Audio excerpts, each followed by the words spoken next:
السلام عليكم ورحمة الله تعالى وبركاته. غاليتي كي دايره؟ لاباس عليكم؟ صحيحه مزيان؟ كنتمنى تكونوا بخير وعلى خير ويلقاكم هذا الفيديو في افضل الاحوال. اليوم ان شاء الله غادي نشارك معكم بعض اللقطات ما بين تميمو وتمنار في النواحي ديال مدينه الصويره في احاحان الكبرى.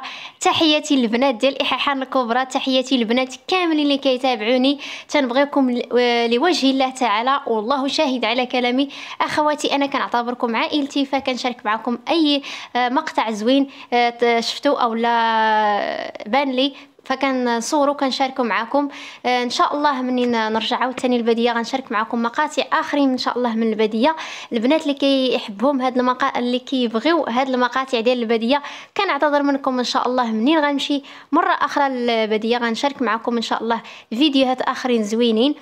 المهم حبيت نشارك معكم هاد المقاطع هذه من الدوار ديالنا او لا من نواحي ديال الصويره، باش البنات اللي ما تعرفوش احاحان الكبرى يتعرفوا على احاحان الكبرى من خلال هاد المقاطع هذه، ولو انها صغيره. ان شاء الله يطول في العمر باش نولي نصور لكم دائما النواحي ديال الصويره وتعرفوا على المناطق اللي كاينين تما. تبارك الله راه الاحاحان راه كبيره.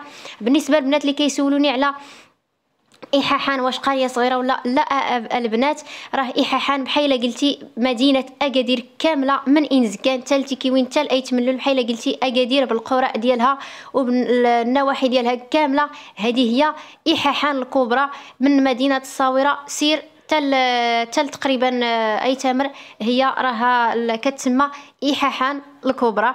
المهم بديت لكم الفلوق من هاد الشجره هذه. انا من محبين ديال تسلق الاشجار، تنحماق على التسلق ديال الاشجار من الصغر ديالي.